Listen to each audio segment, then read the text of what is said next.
నేను 100% నిజాయితీగా ఉంటాను. మనసులో ఒకటి, పైకి ఒకటి, ఇవి నా దగ్గరికి రావు, నేను వాటి దగ్గరికి వెళ్ళను.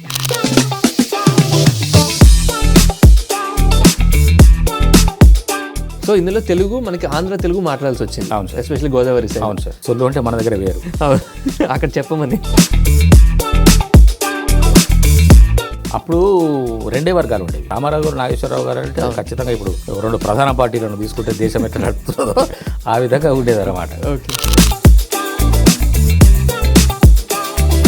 అవును, పూర్వీకులంటే గుర్తొచ్చింది. ఇప్పుడు వదిలిపెడితే మా వంశంలో అందరూ యాక్టర్లే ఉన్నారు సార్. ఇప్పుడు ఇంకెవరెవరు ఉన్నారు సార్? 20 ఏళ్ల క్రితం కరెంట్ బిల్ ఇప్పుడు నాకెందుకు సార్? పెట్టి ఉంచాను, అలాగా ఉంటుంది కదా సార్. మీకు పేర్లన్నీ బాగా గుర్తున్నాయి సార్. చాలా గుర్తుంటాయి సార్. నాకు ఇప్పుడు కలిసినావు కదా శరత్, మనము ఇప్పుడు గంట సేపు కలుసుకున్నాం కదా, మాట్లాడుకున్నాం కదా. ఒక 15 రోజుల తర్వాత మనం ఎక్కడన్నా తారసపడ్డామనుకో, నమస్కారం సార్ అంటావు అనుకుంటా, కానీ నిన్ను గుర్తుపట్ట. ఆ రోగం ఉన్నది నాకు, ఆ వీక్నెస్ ఉన్నది. ఇప్పుడు నీ ప్లేస్లో ఎవరో ఒక పెద్ద ఆయన ఉన్నాడు అనుకో, I like F word in English. ఎందుకు లేదు?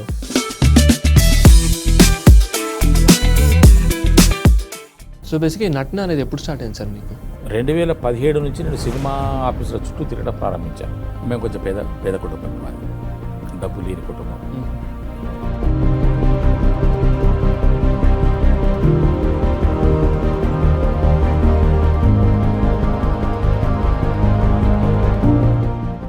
భారతదేశ చరిత్రలో కూడా ఖచ్చితంగా చెప్పగలను, బలగం లాంటి సినిమా గతంలో రాలేదు. ఇక ముందు వస్తుందో రాదో నాకైతే డౌటే. తరుణ్ భాస్కర్ గారికి, ఎల్దండి వేరు గారికి, అనిల్ రాపుడి గారికి, మా యాదాకాశి తమ్మునికి నేను ఖచ్చితంగా జీవితాంతం కృతజ్ఞుడై ఉంటాను. Hi sir, welcome to the podcast. Thank you. So first question వచ్చేసి, మీ రిటైర్మెంట్ లైఫ్ ఎలా సాగుతుంది ఇప్పుడు? భగవంతుడు నాకు రిటైర్మెంట్ ఇవ్వలేదు. ఓకే. ఒక బాధ్యత అప్పగించారు. సర్వీస్ నుంచి రిటైర్ అయిన తర్వాత ఇంకొక బాధ్యత నువ్వు చేయాల్సింది ఉందని చెప్పేసి నాకు ఈ బాధ్యత ఇచ్చారు, కాబట్టి నేను రిటైర్ అవ్వలేదు. ఓకే. ఎలక్ట్రిసిటీ బోర్డు నుంచి రిటైర్ అయ్యాను. అవును సార్. యా. ఇప్పుడు మళ్ళీ వేరే జాబ్లో ఉన్నాను. ఓకే. సో మీకు ఆ జాబ్లో ఉన్నప్పుడు ఎప్పుడు అది వదిలే సినిమాకి రావాలి అని అనిపించలేదా? సినిమాలకు రావాలన్న కోరిక ఉంది సార్ నాకు. అది నా ఆశయం కూడా, జీవితాశయం కూడా. సినిమాల్లోకి రావాలన్నది, ఒక సినిమా నటుడు అవ్వాలన్నది, అందులో ఒక ప్రముఖ నటుడుగా వెలుగుతూ ఉండాలని నాకు చిన్నప్పటి నుంచి ఉన్న కోరిక. ఓకే. సాధిస్తాను, అవుతాను అన్నటువంటి నమ్మకం కూడా నాకు బలంగా ఉన్నది మొదటి నుంచి కూడా. కాకపోతే పరిస్థితులు అనుకూలించక ఈ వైపు రావడానికి నాకు సరైనటువంటి వాతావరణం లేక ఇలాగ ఉండిపోయాను. రిటైర్ అయిన తర్వాత నాకు స్వేచ్ఛ దొరికింది, దారి దొరికింది, భగవంతుని అనుగ్రహం దొరికింది. అంటే చిన్నప్పటి నుంచి కోరిక అన్నారు కదా సార్. అవును సార్. ఇప్పుడు ఆ కోరిక ఎంతవరకు తీరిందంటారు? అసలు ఇప్పుడు కాదు ఈ కోరిక, నాకు సినిమా నటుడు అవ్వాలనే కోరిక నేను 2017లో తీరింది నాకు. ఓకే. కానీ ఒక మంచి నటుడిగా, ప్రతిభావంతమైనటువంటి నటుడు అని అనిపించుకునటానికి అవకాశం ఇప్పుడు వస్తున్నది. కొన్ని సినిమాలు ఇప్పుడు చేసి ఉన్నాను, అవి రిలీజ్ అయితే మంచి పేరు వస్తుంది. ఓకే. అండ్ మీ నిజాయితీ మిమ్మల్ని ఇంత దూరం తీసుకొచ్చింది అంటే ఎంతవరకు కరెక్ట్ అంటారు? తెలియదు సార్, నేనైతే నిజాయితీగా ఉంటాను. ఎందుకంటే ఇప్పుడు గవర్నమెంట్ జాబ్ అంటేనే ఓకే, వీళ్ళకి చాలా ఆస్తి వెనకేసుకునే అవకాశం ఉంటుంది అంటారు. సార్. సో బట్ మీ విషయానికి వచ్చేసరికి అది అలా లేదు. మీరు గవర్నమెంట్ జాబ్ కంప్లీట్ చేశారు, అది అయిపోయింది, ఇప్పుడు సినిమాల్లోకి వచ్చారు, ఇప్పుడే ఇంకా మంచిగా సంపాదించడం స్టార్ట్ చేశారని చెప్పి విన్నాను. అవును సార్. సో అందుకనేసి ఈ క్వశ్చన్ అడిగాను, అది ఎంతవరకు కరెక్ట్ అనేసి. అంటే కావచ్చు సార్, నేను 100% నిజాయితీగా ఉంటాను. ఓకే. మోసము, అబద్ధము, ఈ మనసులో ఒకటి, పైకి ఒకటి, ఇవి నా దగ్గరికి రావు, నేను వాటి దగ్గరికి వెళ్ళను. బట్ ఇండస్ట్రీలో అవంతా ఉంటాయి కదా సార్. కుదరదు సార్. ఓకే. కుదరదు, కానీ నా దారిలో నేను వెళ్తున్నాను. నా యొక్క ధర్మాన్ని, నా యొక్క అవసరాన్ని, నా యొక్క పరిస్థితిని నేను అనుకూలంగా చేసుకుంటూనే వెళ్తున్నాను తప్ప ఎక్కడ నేను దారి తప్పలేదు, ఎక్కడ నేను ఎటువంటి ఇబ్బందికి గురయ్యే అవకాశం కలిగించుకోలేదు. ఓకే. సరిపెట్టుకుంటున్నాను, ఉన్నదాంతో సరిపెట్టుకుంటున్నాను, వచ్చిన దాంతో తృప్తి పడుతున్నాను, చేయవలసింది చేస్తున్నాను, ఆరాట పట్టడం లేదు, వేరే ఆదురత పట్టడం లేదు, హడావుడి చేసుకోవట్లేదు. ఉన్నదాన్ని, వచ్చిన దాన్ని మాత్రమే చక్కగా నిలబెట్టుకునే ప్రయత్నం చేస్తున్నాను. సార్ ఇది చెప్పారు కాబట్టి అసలు మీకు లైఫ్ అంటే ఏంటి, జీవితం అంటే ఏంటి? ఏమన్నా సార్ జీవితం అంటే? జీవితానికి నిర్వచనం ఏమన్నా సార్? ఓకే. పుట్టుక అంటే సత్కర్మ, అంటే మనిషి పుట్టుక మనం ఎందుకు పుట్టినాము, మన పుట్టుకకు కారణం ఉంటుంది సార్, నమ్మితే. అవును. నమ్మకపోతే అవాకులు చవకలు అనుకోవచ్చు, అది ఎవరి అభిప్రాయం వాళ్ళది. ఇక్కడ ఇంకొక విషయం, ముఖ్యమైన విషయం చెప్పాలి. ఇక్కడ మనం ఏం మాట్లాడుకుంటున్నా కూడా అవి కేవలం నా యొక్క వ్యక్తిగత అభిప్రాయాలు. ఎవరిని ఉద్దేశించి కానీ, దేన్ని ఉద్దేశించి కానీ, ఎవరినో దృష్టిలో పెట్టుకొని కానీ చెప్పడం ఉండదు సార్. నేను అటువంటివి చెప్పను. నా మనసుకు నచ్చింది, నా మనసుకు తోచింది, నాకు మీరు అడిగిన ప్రశ్నకు జవాబు ఇది చెప్తే బాగుంటుంది అని అనిపించింది మాత్రమే చెప్తాను. ఏదైనా ఒకవేళ మాట్లాడితే కూడా 90% ఇప్పుడు సొసైటీ గురించి ఏదైనా టాపిక్ వచ్చింది అనుకోండి, అనుకోకుండా మన సంభాషణలో ఒక ఐటమ్ దొరికింది అనుకుందాం. సపోజ్ ఇప్పుడు మన ట్రాఫిక్ గురించి వచ్చింది అనుకోండి. ట్రాఫిక్ అన్నప్పుడు ట్రాఫిక్ గురించి మాట్లాడుకుంటున్నప్పుడు ఒక 90% మందిని దృష్టిలో పెట్టుకొని చెప్తాం. 10% మంది బాగానే ఉంటుండొచ్చు. అలాగా నేను ఏది చెప్పినా కూడా నా వ్యక్తిగత అభిప్రాయమే, ఇది నా మనసులో ఉన్న అభిప్రాయమే తప్ప నేను ఇంకా వేరే ఏదో ఊహించి కానీ, ఆలోచించి కానీ, ఎవరినో ఉద్దేశించి కానీ చెప్పేటి ఉండవు సార్. జీవితం అంటే ఏమిటి సార్? ఇప్పుడు మనము నమ్మితే జీవితం దేవుడిచ్చినటువంటి ఒక వరం. అవును. అందులో మనిషి పుట్టుక అంటారు 94 కోట్ల 94 లక్షల జీవులు, ప్రాణజీవులు ప్రపంచం, ఈ లోకంలో ఉన్నటువంటి జీవుల్లో అత్యంత ఉత్కృష్టమైనటువంటి జన్మ మానవ జన్మ. కొంచెం లోపలికి వెళ్ళి ఆలోచిస్తే మరి నిజంగానే మనము ఈ ప్రపంచంలో ఏదైనా ఒక జంతువు కానీ, ఒక కీటకం కానీ, ఏదైనా ఒక ప్రాణి, నిలబడి ఉండే ప్రాణి ఉందా సార్? ఒక మనిషి తప్ప. అవును. అన్నీ అడ్డంగానో, భూమి మీదనో పడుకోనో, ఎగురుతునో, జంకు ఎక్కడెక్కడో ఉన్నాయి, కానీ 2 కాళ్ళ మీద నిలబడే జంతువు ఒక్క మనిషే. అవును. పైగా మనిషి పుట్టుకకి ఇన్ని లక్షల ప్రాణుల కన్నా కూడా ఈ యొక్క జీవికి ఉన్నటువంటి ఒక ఉన్నతమైనటువంటి దాన్ని సద్వినియోగం చేసుకోవాలి, సత్ప్రవర్తనతో ఉండాలి, మంచి ఆలోచనలతో ఉండాలి అనేటువంటి ఆలోచన నాకున్నా సార్. నేను ఇప్పుడు చెప్తున్నాను, నేను మనిషిగానే బ్రతకాలనుకుంటున్నాను. ఓకే. నాకున్నటువంటి పరిధిలో, నాకున్నటువంటి ఆలోచనలో, నాకున్నటువంటి ఇప్పుడున్నటువంటి నా వయస్సుకి నేను మనిషిగానే బ్రతకాలనుకుంటున్నాను. అలాగే బ్రతుకుతాను. అది మంచి చెడ్డలు ఏవైనా కావచ్చు, మనిషిగానే ఉంటాను. సార్, మీకు డిసిప్లిన్ చిన్నప్పటి నుంచి ఇంట్లో నుంచే వచ్చిందా, లేకపోతే మీరు ఆఫీస్లో జాయిన్ అయిన తర్వాత అక్కడి నుంచి స్టార్ట్ అయిందా? ఒక రకంగా కొంత పేదరికం కూడా తోడై ఉంటుంది. ఓకే. మేము కొంచెం పేద కుటుంబం, మాది డబ్బు లేని కుటుంబం. దాని ద్వారా కూడా కొంచెం పొదుపుగా ఎలా గడుపుకోవాలి, ఎలా మసులుకోవాలి, పుస్తకాలు, సెకండ్ హ్యాండ్ పుస్తకాలు ఎలా కొనుక్కోవాలి, పెన్సిల్ అరిగిపోయేదాకా ఎలా రాసుకోవాలి, పెన్నును జాగ్రత్తగా ఎలా కాపాడుకోవాలి అనేది చిన్నప్పటి నుంచి మాకు వచ్చింది. కాబట్టి ఇప్పటికీ కూడా శరత్ గారు, ఈ క్షణానికి కూడా నా జేబులో, అంటే ఇదివరకు చెప్పాను నేను, ఈ వాచ్ 40 ఏళ్ళ వాచ్ అండి. 40 కాదు, 81లో తీసుకున్నాను. అంటే 44 ఇయర్స్. అంటే ఒక వస్తువును ఆ విధంగా విలువతో కాపాడుకోవాలి. మనకు కావాల్సింది ఏమిటి? వాచి. సరదాకి కొనుక్కోవటం వేరు, కానీ ఉన్నదాన్ని పడేసి కొత్తది కొనుక్కోవటం వేరు. ఇప్పుడు నడుస్తున్న వాచిని, అంటే నా ఉద్దేశం సార్, ఇది మీరు పిసినారి అనుకోండి, లోబి అనుకోండి, పొదుపరి అనుకోండి, మరీ ఇంత చాదస్తమా అనుకోండి, ఏదైనా కానివ్వండి, వస్తువుకు విలువ ఇవ్వాలి. ప్రతిదా ఇప్పుడు ఇక్కడ మైక్ ఉంది సార్, ఈ మైకు కూడా ఒక విలువ ఉంటుంది సార్. దాని విలువ దానికి ఉంది. దాన్ని మనం దాన్ని విలువ ఇస్తేనే అది మనకు కూడా విలువిస్తుంది. కరెక్ట్. ప్రాణం లేదు కదా, అది ఎలా విలువిస్తుంది అని అనుకుంటే దానికి కూడా విలువ ఉంది. అవును, డెఫినెట్గా దానికి విలువ ఉంది. కాబట్టి నేను ప్రతిదానికి ఆచితూచి నేను ఆలోచించే చూసుకుంటాను సార్. అందువల్ల నేను ఎవరిని ఇబ్బంది పెట్టను. నాకెవరు ఇబ్బంది పెట్టి పరిస్థితి తెచ్చుకోను. నా వల్ల కొంతమంది ఇబ్బంది పడతారు. ఎలా ఇబ్బంది పడతారంటే సరే, ఈ క్రమశిక్షణ గురించి మనం చెప్తుంటే వాళ్ళకు అది కొత్తగా అనిపిస్తుంది. ఇప్పుడు పిల్లలు ఉన్నారు కదా, ఇప్పుడు మా దగ్గర కొంతమంది పిల్లలు వస్తుంటారు, అసిస్టెంట్లో లేకుంటే ఇంకెవరు వస్తారు. మనం ఒక ప్యాంటో షర్టో కాస్ట్యూమ్ చేంజ్ చేసుకుందాం అన్న. అటువంటిప్పుడు మనకు ఉన్నటువంటి కాస్ట్యూమ్ తీసి పక్కన పెట్టేసి ఆ కాస్ట్యూమ్ వేసుకుంటుంటే, సినిమాకు సంబంధించిన కాస్ట్యూమ్ వేసుకుంటుంటే, వీటిని ఫోల్డ్ చేసి హ్యాంగర్కి వేయటం తెలియదు. Okay, basic. వాళ్ళకి ఎవరు చెప్పలేదా, చెప్తే వీళ్ళు వినలేదా అన్నది ప్రశ్న కాదు, కానీ ఫోల్డ్ చేయటం రాదు.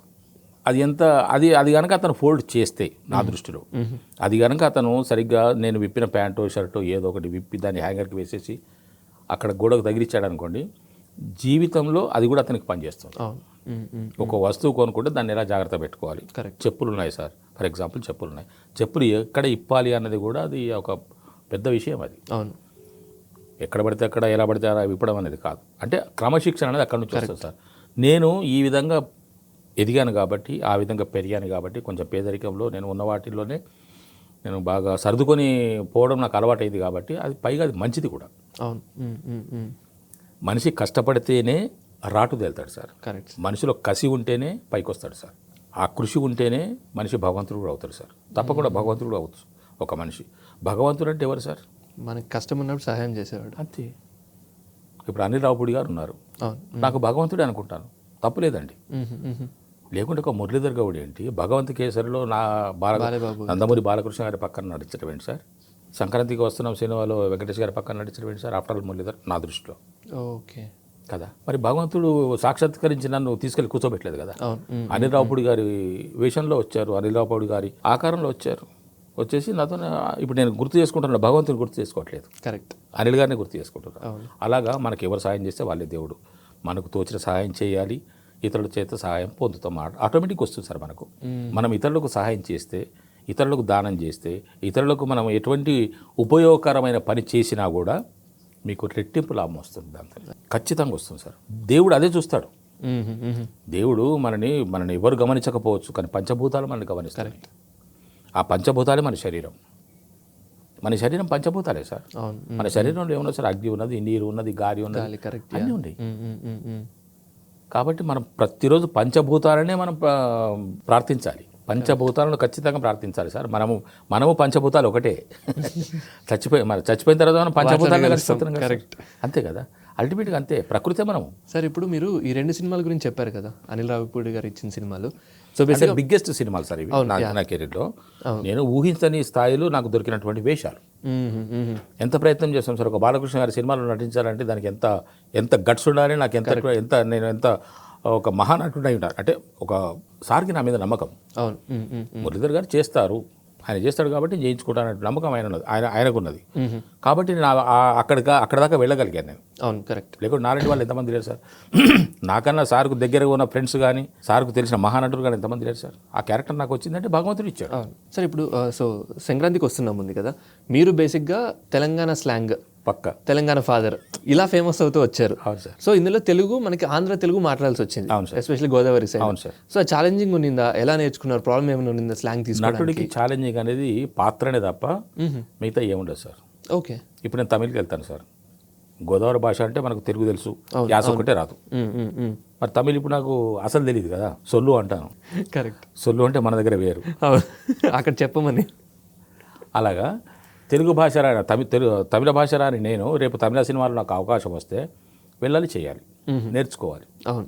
కాబట్టి నాకు గోదావరి భాష నాకు కష్టం అనిపించలేదు సార్. ఓకే. భాష తెలుసు కాబట్టి, యాస మాత్రమే తెలియదు కాబట్టి, ప్రాంతీయత మాత్రమే తెలియదు కాబట్టి, మేము చేసిన షూటింగ్లో దాదాపుగా అందరూ ఇప్పుడు ఆ అబ్బాయి భీమారం అబ్బాయి బుల్రాజు, అలాగా నాకు బుకిష్ లాంగ్వేజ్ నాకు తెలుసు కాబట్టి నేను సినిమాల కోసమే తెలంగాణ భాష మాట్లాడతాను. అది మాట్లాడమనంటే మామూలుగా నేను బుకిష్ లాంగ్వేజ్ మాట్లాడతాను కాబట్టి నాకు అది పెద్ద సమస్యగా అనిపించలేదు. ఇప్పుడు వైజాగ్ వెళ్తాం సార్, వైజాగ్ స్లాంగ్ వేరు ఉంటుంది. శ్రీకాకుళం వెళ్తాము, ఆ స్లాంగ్ వేరు ఉంటుంది. అనంతపురం వెళ్తాము, ఆ స్లాంగ్ వేరు ఉంటుంది. ఈ తెలంగాణలో కూడా అన్ని తెలంగాణ అంటే ఒకటే స్లాంగ్ వేరే ఉంటాయి. కరెక్ట్. వరంగల్లో వేరేగా మాట్లాడతారు, మహబూబ్నగర్లో వేరేగా మాట్లాడతారు, ఆదిలాబాద్లో ఇంకో రకంగా మాట్లాడతారు, హైదరాబాద్లో మరో రకంగా మాట్లాడతారు. ఇది చాలా భాషల సమ్మేళనం. ఇది ఉర్దూ, హిందీ, ఇంగ్లీష్, తెలుగు అన్నీ ఉంటాయి దీంట్లో. ఇంకా మీ కాలేజ్ డేస్ గురించి మాట్లాడితే మీరు అప్పుడు ఎన్టీఆర్ ఫ్యాన్స్, ఏఎన్ఆర్ ఫ్యాన్స్ అని చెప్పి డివైడ్ అయ్యి ఫ్యాన్ వార్స్ అప్పట్లోనే ఉండేవంట కదా సార్? అప్పుడు చాలా తీవ్రంగా ఉంటాయి సార్ అది. ఓకే. ఇప్పుడు అంతగా ఉందో లేదో నాకు తెలియదు. అంతా ఆన్లైన్ అయిపోయింది. ఆన్లైన్ అయిపోయినట్టుంది, సోషల్ మీడియా వచ్చినట్టున్నది, ఎవరికి వాళ్ళు చేసుకుంటున్నారు. పైగా అందరికీ అంత తీరిక ఉందో లేదో తెలియదు. కానీ అప్పుడు 2 వర్గాలు ఉండేవి.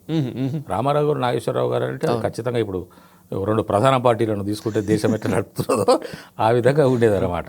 సహజంగానే నాకెందుకో మరి రామారావు గారు అంటే చిన్నప్పటి నుంచి కూడా ఒక రకమైనటువంటి అభిమానం ఏర్పడ్డది. సార్ అంటే ప్రేమ ఏర్పడదు. పెరుగుతున్న కొద్దీ ఆయన మీద గౌరవం ఏర్పడింది. ఆ తర్వాత ఇంకా పెరుగుతున్న కొద్దీ అతను నా సొంతం అనుకున్నాను.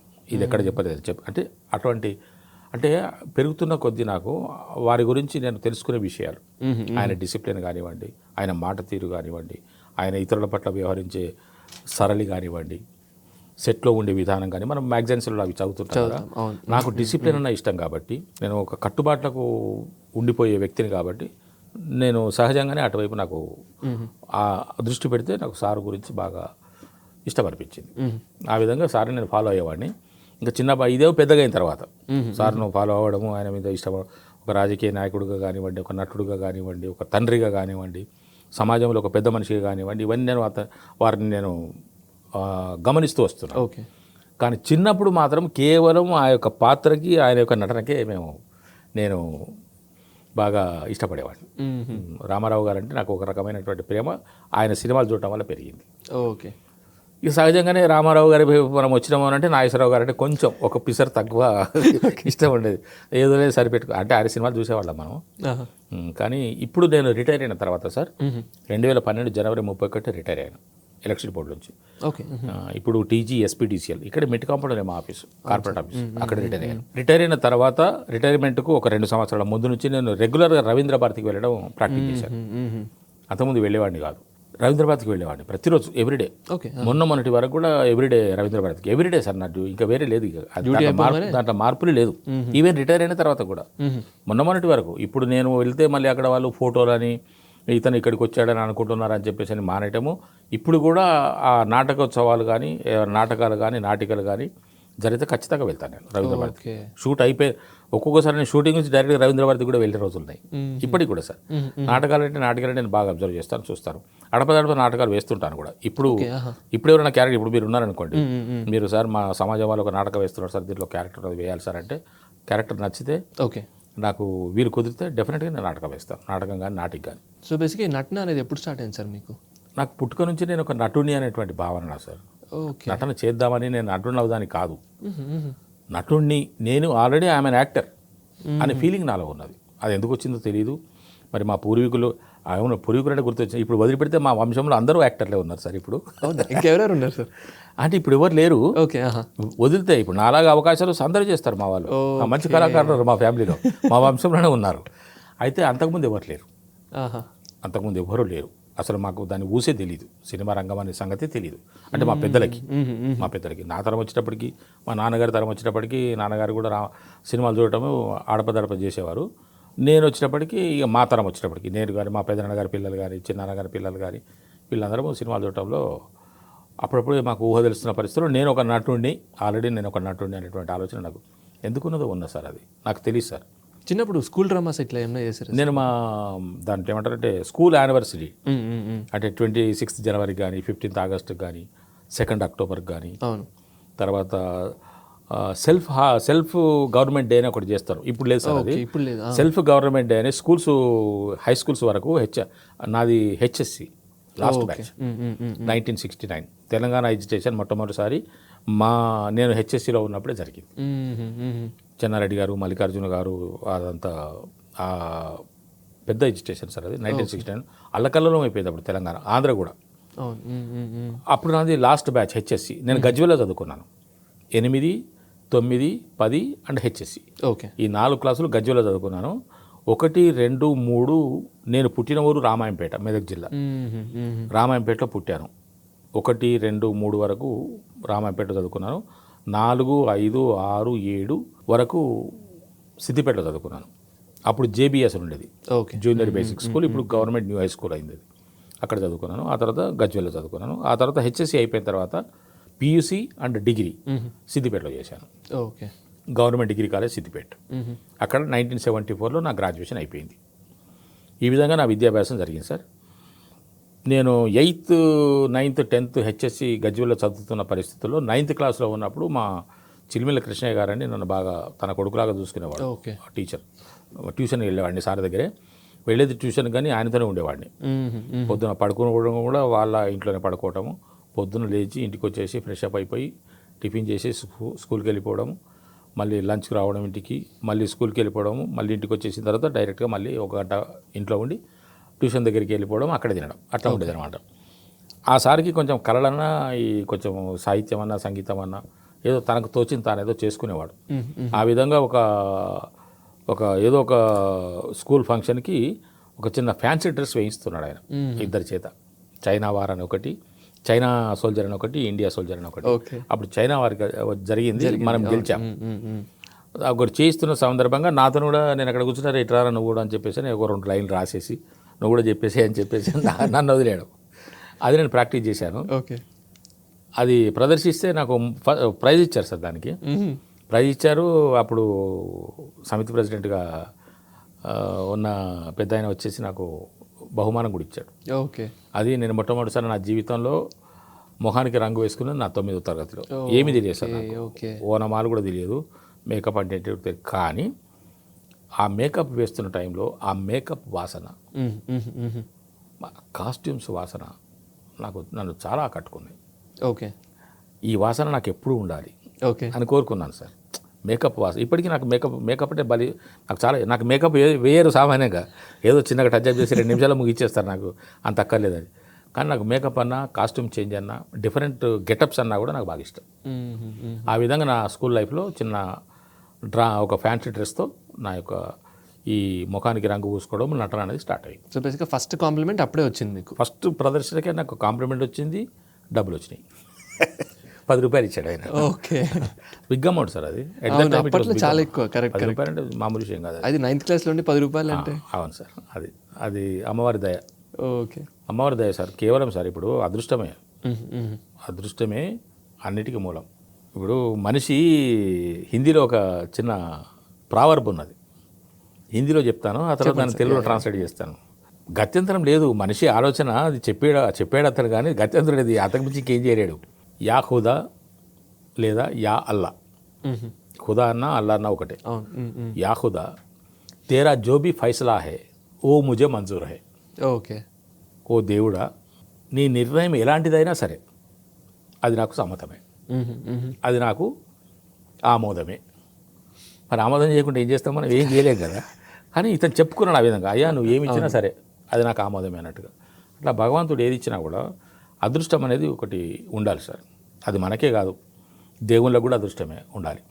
మనం దేవుళ్ళు అంటాం, దేవుళ్ళు మనకు వరమిస్తారంటారు, కానీ కరెక్ట్. నాకు ఒక చిన్న ఆలోచన వచ్చిందంటే దేవుళ్ళకు కూడా ఒక్కోసారి అదృష్టము పలుకుతుంది. ఇప్పుడు రాక్షసులు దేవతలు అది చేస్తున్నారు కదా, కవం చేస్తున్నారు. అవును సార్, అవును. వాసుకుని కట్టి. కరెక్ట్. అది జరుగుతున్న సందర్భంగా మరి ఏవేవో ఐటమ్స్ వస్తున్నాయి. అవును. హరిహరుడు ఇద్దరు ఉన్నారు అక్కడ. హరిహరుడు ఇద్దరు ఉన్నారు. వచ్చింది లక్ష్మీదేవి హరి దగ్గరికి, మరి హరుని దగ్గరికి పోయింది హాలాహలం. అదృష్టమే కదా. అలాగా దేవతలకు కూడా అదృష్టం ఉండాలి. ఓకే. అదృష్టం ఉంటేనే ఏ మనిషి అన్నాడు. మనకు ఎంత ప్రతిభా పాఠవాలు ఉన్నా కూడా, ఎంత పాండిత్యం ఉన్నా కూడా, ఎంత మనము చేయగలిగినటువంటి సత్తా ఉన్నా కూడా అదృష్టం అనేది important item sir. Correct. Important item ఇండస్ట్రీలో ఎస్పెషలీ ఉండాలి. ఇండస్ట్రీలో కాదు సార్, ఎక్కడైనా సరే, ఏ రంగంలో అయినా సరే, ఏ పనిలో అయినా సరే అదృష్టం అనేది ఉంటేనే వ్యక్తి రాణించగలడు, పైకి కనపడగలడు. ఓకే.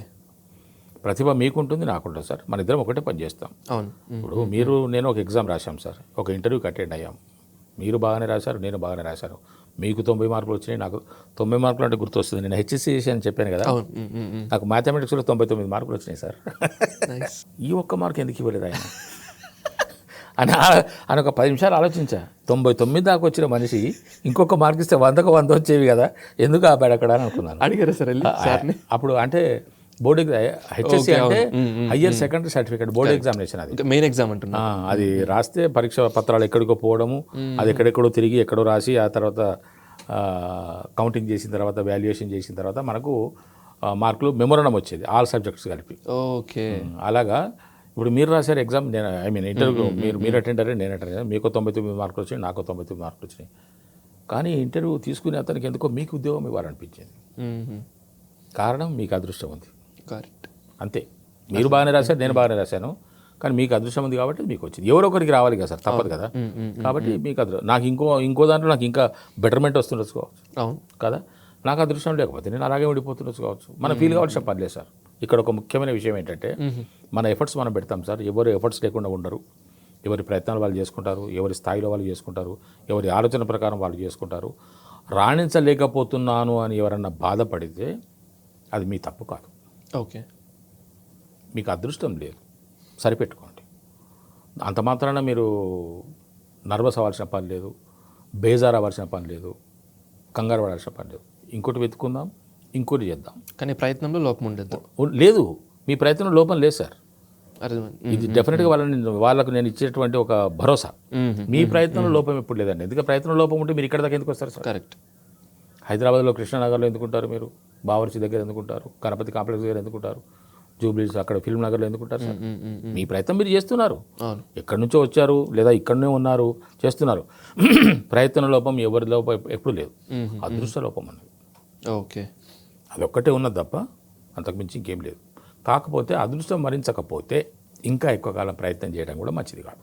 ఓకే ఓకే మనం ఒక బిల్డింగ్ కడుతున్నాం సార్, అవును. కూలిపోతున్నది, ఇంకోటి కట్టాం కూలిపోతున్నది, ఇంకోటి కట్టాం కూలిపోతున్నది, వదిలేయండి ఆ బిజినెస్. పళ్ళ వ్యాపారం చేసుకుందాం, పూల వ్యాపారం చేసుకుందాం, హోటల్ పెట్టుకుందాం, మనకు చేతనైంది, మనకు తెలిసింది ఏదో చేసుకుందాం, దాని నుంచి పక్కకు రావాలి. ఈ ప్రయత్నం కూడా చివరిదాకా జీవితాంతం అని సాగదీసుకుంటూ పోతే అది కరెక్ట్ కాదు ఓకే అన్నది నా ఆలోచన. ఇవేవి మాట్లాడుకున్నా మన ఆలోచన. చెప్పారు. అండ్ మీరు 9th లో స్టార్ట్ అయింది అని చెప్పారు కదా ఫస్ట్ టైం మీరు మేకప్ అడప తమాషాకే. అవును. సో అది సీరియస్ ఎప్పుడైంది? అండ్ మీ జాబ్లో లైఫ్ బెటర్ ఉండిందా, ఇప్పుడు యాక్టింగ్ లైఫ్ బెటర్ ఉందా మీకు కంపేర్ చేసుకుంటే? అంటే దేని దారి దాందే సార్, రెండిట్లో కూడా నేను కష్టపడుతున్నాను. కష్టం ఎక్కడైతే ఉంటుందో సుఖం అక్కడ డెఫినెట్గా ఉంటుంది సార్. ఓకే. నిజాయితీతో కూడిన కష్టం చేస్తే దేవుడు ఎప్పుడు నీ వెంటే ఉంటాడు. ఓకే. నీకు నీడనన్నా ఉండకపోవచ్చు కానీ దేవుడు నీతోనే ఉంటాడు. నేను అప్పుడు చిత్తశుద్ధితోనే పనిచేశాను, అప్పుడు నిజాయితీగానే పనిచేశాను, ఇప్పుడు చిత్తశుద్ధితోనే పనిచేస్తున్నాను, ఇప్పుడు నిజాయితీగానే పనిచేస్తున్నాను సార్. నా ప్రయత్నంలో ఎటువంటి దోషం ఉండదు సార్. అది ఏదైనా సరే. నేను ఆఫీస్కి ఒక హాఫ్ అన్ అవర్ లేట్ వచ్చాను అనుకోండి, కారణాంతరాల వల్ల, లేట్ లతీఫ్గానో వాంటెడ్లీ పోదాంలే తర్వాతనో అనుకునేటువంటి ఆలోచన నాకు ఏనాడు ఉండదు సార్. అంతకుముందు నేను ఒక బిజినెస్ చేశాను, ఆ బిజినెస్ కూడా ఎవరికి చెప్పాను నేను మీకు. ఓకే. బిజినెస్ చేశానని చెప్తాను తప్ప బిజినెస్ కూడా నేను ఏ రకమైన బిజినెస్ ఏమిటని కూడా చెప్పాను. అంతే నిజాయితీగా పనిచేశాను. మీరు అన్నారేమో మరి ఇందాక ఒకటి నిజాయితీగా పనిచేస్తున్నారు కాబట్టి అన్నారేమో మరి చెప్పలేము సార్. మరి ఇప్పుడు నేను నిజాయితీ అనేది ఆ బిజినెస్లో నాకు 96 దారులు ఉన్నాయి, అవలక్షణాలకి ఇర్రెగ్యులారిటీస్కి. ఓకే. 196 ఉన్నాయి. 196 అనుకూలమైనటువంటి పరిస్థితులు ఉంటాయి. I never accepted. ఒక్కటి కూడా నేను యాక్సెప్ట్ చేయలేదు. నిజాయితీగా వ్యవహరించాను సార్. నేను ఆ విధంగానే డెవలప్ అయ్యాను. నేను ఆ బిజినెస్ చేసే ముందు మా చేతిలో, మా నాన్నగారి చేతిలో 1000 రూపాయలు లేవు సార్. ఓకే. జస్ట్ 1000 రూపాయలు లేవు సార్. దిక్కు తోచని పరిస్థితిలో అప్పటికి నా గ్రాడ్యుయేషన్ అయిపోయింది. మేము 5 పిల్లలమి. మా అమ్మ నాన్నలకి కష్టం మీద మమ్మల్ని పోషిస్తున్నాడు, చాలా కష్టం మీద పోషిస్తున్నారు మా అమ్మ నాన్న. అప్పుడు నా డిగ్రీ అయిపోయింది, ఆయన దిక్కుతోచని పరిస్థితిలో ఉంటే ఏం చేయాలో తెలియట్లేదు, ఏం చేద్దామని డబ్బులు లేవు. 1974 ఓకే. నా గ్రాడ్యుయేషన్ అప్పుడు అయిపోయింది. అప్పుడు ఒక పెద్ద ఆయన ఒక 5,000 రూపాయలు సహాయం చేస్తే, 4,000 రూపాయలు 4,500 ప్లస్ ఒక 5,000 రూపాయలు సహాయం చేస్తే, దాంతో ఒక బిజినెస్ స్టార్ట్ చేస్తే, అది దేనికి, ఆ 4,500 రూపాయలు లైసెన్స్కే, ఆ బిజినెస్ చేయడానికి తీసుకున్న లైసెన్స్కే. మరి బిజినెస్ చేయాలంటే మనకు మళ్ళీ ఇన్వెస్ట్మెంట్ ఉండాలి, కావాలి కదా. దానికి 1000 రూపాయలు లేవండి మా నాయన దగ్గర. మేము నాయన అంటాం, నాన్నగారు నాయన అంటాం. లేకపోతే మా తాత ఒక అతను, మాకు తాత నర్సగౌడ్ అని, ఆయన ఒక 900 రూపాయలు ఇచ్చారు. నా 900 పెట్టుబడి అనుకోండి. ఆ 900 పెట్టుబడితో నిజాయితీగా పనిచేసినాం కాబట్టి కావచ్చు, మేము రోజుకు ఒక 5,000, 6,000, 10,000, 15,000 రూపాయల బిజినెస్ కూడా చేసినాం. అది నిలదొక్కోగలిగినాం. ఓకే. చిత్తశుద్ధితో పనిచేసాను సార్. నేను పంక్చువల్గా పనిచేసినాను, టైమింగ్తో పనిచేశాను. చాలామంది అన్నారు, ఎందుకే నువ్వు దీంట్లో ఉంటావు, ఏమి నువ్వు అని చెప్పేస్తున్నా కూడా మాకు వేరే దారి లేదు, గడపాలి. అప్పుడు నాకు ఎలక్ట్రిసిటీ బోర్డులో కాల్ లెటర్ వచ్చింది. ఓకే. ఇది కూడా గమ్మత్తు సార్. ఇక్కడ ఒక వ్యక్తిని జ్ఞాపకం చేసుకోవాలి నేను. ఒక వ్యక్తి నా దగ్గరికి ఒక రోజు వచ్చాడు.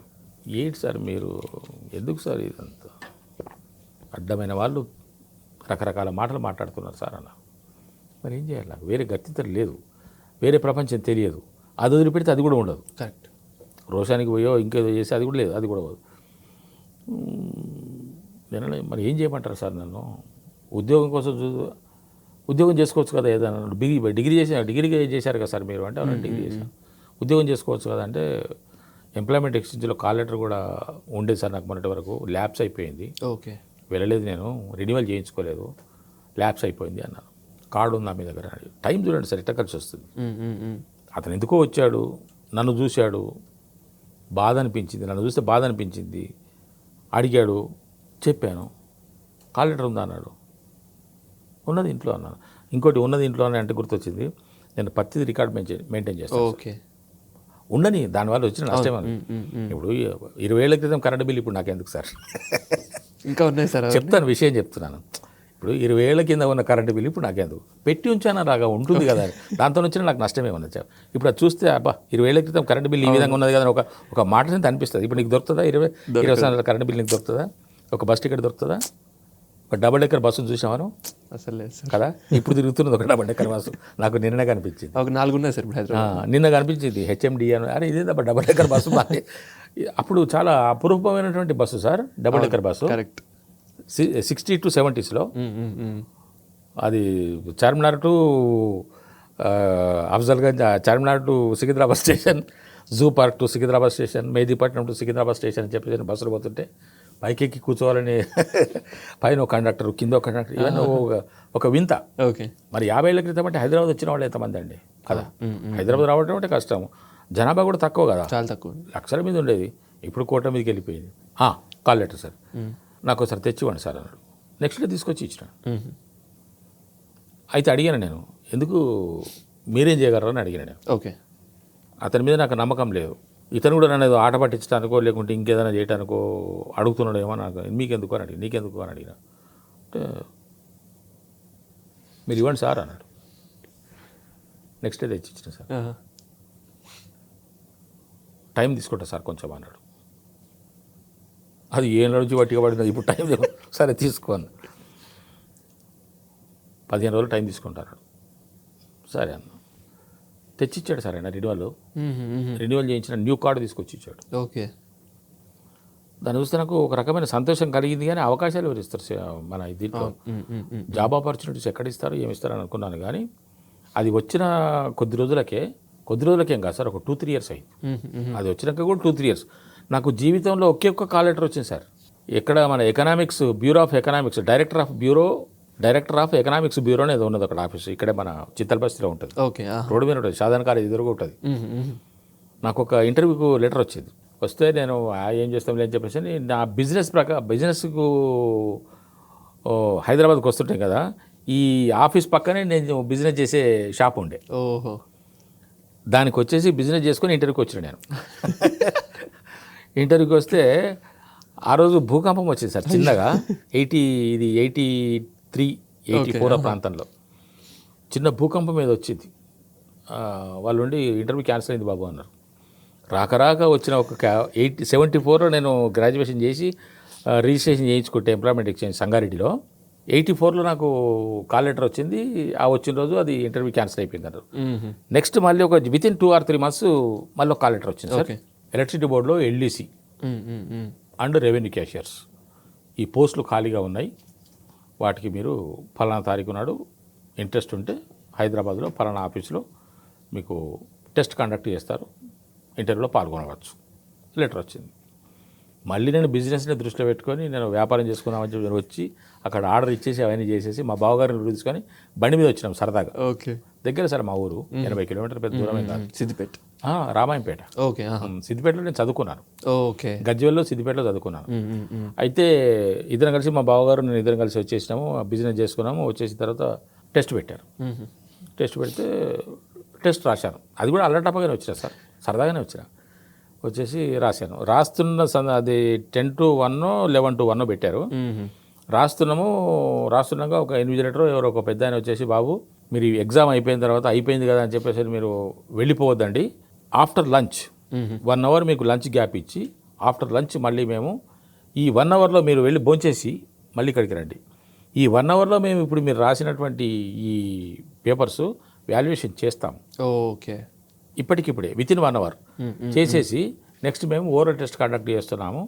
ఇది అది 2 కలుపుకుంటే ఒకసారి అయిపోతుంది. ఇప్పుడు డైరెక్ట్గా మీకు ఎవరైతే సెలెక్ట్ అవుతారో వాళ్ళకి అపాయింట్మెంట్ ఆర్డర్సే వచ్చేస్తాయి. కేఎస్ఆర్ రెడ్డి గారని సూపరింటెండింగ్ ఇంజనీర్ ఉండే. ఓకే సార్, మీకు పేర్లన్నీ బాగా గుర్తున్నాయి సార్? చాలా గుర్తుంటాయి సార్. నాకు గుర్తులేనిది మంచిగా అడిగారు మీరు, బాగా అడిగి నేను చెప్పా అంటే లేదు, మీరు ఇయర్ పేరు ప్రాపర్గా ఆన్ పాయింట్. ఇనిషియల్ కూడా చెప్తాను శరత్ గారు. ఓకే. ఇనిషియల్ కూడా చెప్తాను. అయితే ఇప్పుడు నాకున్నటువంటి సమస్య ఏంటంటే, ఇది అందరికీ నేను దయచేసి చెప్తున్నా, మీడియా ద్వారా చెప్తున్నా, మైక్ ద్వారా చెప్తున్నా, శరత్ మీద ఒట్టేసి చెప్తున్నా. నాకు ఇప్పుడు కలిసినావు కదా శరత్, మనము ఇప్పుడు గంట సేపు కలుసుకున్నాం కదా, మాట్లాడుకున్నాం కదా. ఒక 15 రోజుల తర్వాత ఈ మధ్యకాలంలో మనం కనపడకుండా ఓకే. ఒక 15 రోజుల తర్వాత మనం ఎక్కడన్నా తారసపడ్డామనుకో, నువ్వు నమస్కారం సార్ అంటావు, ఎవరితను అనుకుంటా కానీ నిన్ను గుర్తుపట్టాను. ఓకే. ఆ రోగం ఉన్నది నాకు, ఆ వీక్నెస్ ఉన్నది. అది ఎంత డేంజరస్ వీక్నెస్ అని అంటే, ఇప్పుడు నీ ప్లేస్లో ఎవరో ఒక పెద్ద ఆయన ఉన్నాడు అనుకోండి కదా, ఒక ప్రముఖ అంటే వాళ్ళంటే తెలుస్తారు అనుకోండి, ఒక డైరెక్టర్ గారు పిలిచారు సార్, నన్ను ఒక ఆడిషన్కి పిలిచారు అనుకోండి, సార్ మనం ఒక సినిమా చేద్దాం సార్, ఒక మంచి క్యారెక్టర్ మీకు ఇస్తాను సార్ అని అంటాడు. ఈరోజు జరిగితే మళ్ళీ 15 రోజుల తర్వాత నేను గుర్తుపట్టాను కదా, ఆయన నాకు కనిపించాడు అనుకో, నేను అబ్బా వీడ ఎవరైనా సహజంగా అనుకుంటా, అరే కనీసం పలకరించట్లేదని అనుకుంటారు. నాకు గుర్తుపట్టే శక్తి లేదు. ఓకే. మీరు డైలాగులు ఇస్తారా, ఇంకేదైనా చెప్తారా, అన్నీ నేను మీరు చెప్పినట్టుగా చేయగలుగుతాను, కానీ గుర్తుపట్టే శక్తి ఒకటి లేదు నాకు. అదొక డేంజరస్ ఇదే. అదే సార్, ఇండస్ట్రీలో బేసిక్గా అది పొగరు అనుకుంటారు సార్. అందుకే నేను మీడియా నీ మీద ఒట్టు పెట్టి చెప్పినాడు, నా లోపం, అది లోపమే తప్ప నా యొక్క ప్రవర్తన లోపం కాదు సార్ అది. దయచేసి అది ఒకటి గమనించాలి. నాకు గుర్తుపట్టే రెగ్యులర్ ఇంటరాక్షన్ ఉంటే మనం రోజు కలుసుకుంటున్నాం అనుకో, శరత్ గుర్తుపడతాం. అదొకటి నాకు వీక్నెస్ ఉన్నది. ఓకే. మేము లంచ్ అక్కడే పక్కనే ఏదో చిన్న క్యాంటీన్ ఉంటే ఏదో తినేసినాము, మళ్ళీ వచ్చేసినాము. 1 by 1 టక్క పిలిచేస్తున్నారు. 5-10 నిమిషాల కానీ 5-10 నిమిషాల మధ్యలోనే బయటకు రావడం, వెళ్ళిపోవడం. వచ్చిన వాళ్ళు నన్ను కూడా పిలిచారు. అలాగే నన్ను పిలిస్తే వాళ్ళు అక్కడ 5-6 ఉన్నారు. వాళ్ళు రకరకాల ప్రశ్నలు వేశారు. చాలా సింపుల్ క్వశ్చన్స్ వేశారు. ఎక్కడ టఫ్ లేదు, అయ్యో ఏమవుతుంది అనేటువంటి గాబరా కూడా లేకుండా అంత కంఫర్టబుల్ క్వశ్చన్స్ వేసి నేను చాలా హ్యాపీగా ఆన్సర్స్ ఇచ్చాను. దాంట్లో మెయిన్ క్యాండిడేట్ ఎవరైతే సూపరింటెండెంట్ ఇంజనీర్ ఉన్నారో, ఇంటర్వ్యూయర్, పోస్టింగ్ ఇస్తే నువ్వు ఎక్కడికి వెళ్తావు అని అడిగారు. అంటే నేను ఇచ్చిన క్వశ్చన్లకా, లేక నేను రాసిన రిటన్ టెస్ట్ రాసిన దానిలో వచ్చిన మార్కులకే మొత్తానికి నేను సెలెక్ట్ అయిపోయినట్టుగా అనిపించి, పోస్టింగ్ ఇస్తే ఎక్కడికి వెళ్తావు, ఒకవేళ నీకు నువ్వు సెలెక్ట్ అయితే నీకు పోస్టింగ్ ఇస్తే ఎక్కడికి వెళ్తావు అని అడిగిన క్వశ్చన్ ఒకటి, ఇదే ఒక వాక్యం. నేను కూడా ఒకటే వాక్యంలో జవాబు చెప్పిన, మీరు ఎక్కడ వేసుకున్నా వెళ్ళిపోతారు సార్. ఓకే. ఆయన జ్యూరిడిక్షన్ 3 డిస్ట్రిక్ట్లు ఉండేది, మెదక్, మహబూబ్ నగర్, రంగారెడ్డి. ఈ 3 జిల్లాలు కలిపి ఆయన జ్యూరిస్డిక్షన్. మాదేమో మెదక్. మీరు ఎక్కడికి వేసినా వెళ్ళిపోతాను సార్ అన్నాడు. అంతే, యూ కెన్ గో అన్నాడు. వెళ్ళిపోయాను. ఒక వారం రోజుల లోపల నాకు అపాయింట్మెంట్ ఆర్డర్స్ వచ్చినాయి మహబూబ్ నగర్ జిల్లాకి. ఓకే. నా ఫస్ట్ పోస్టింగ్ అక్కడే జరిగింది, మహబూబ్ నగర్ జిల్లా. అప్పుడు వనపర్తి, ఇప్పుడు వనపర్తి జిల్లా అయింది. అప్పుడు వనపర్తి ఎలక్ట్రిసిటీ రెవెన్యూ ఆఫీసులో 7th November 1984 నేను జాయిన్ అయిన డేటు. నాకు అపాయింట్మెంట్ ఆర్డర్ వచ్చింది, గుర్తుంచుకోవాల్సిన డేటు 31st October 1984. ఓకే. ఆ రోజుకు ఒక విశిష్టత ఉన్నది. ఇందిరాగాంధీ గారు చనిపోయిన రోజు. అయ్యో. ఆమెను షూట్ చేసిన రోజు ఆ రోజు. అది అక్కడ అప్పుడు టీవీలు లేవు. అవును, రేడియో ఉన్నది. రేడియోలో వినటమే. పోస్ట్ మ్యాన్ వచ్చేసి లెటర్ ఇచ్చాడు.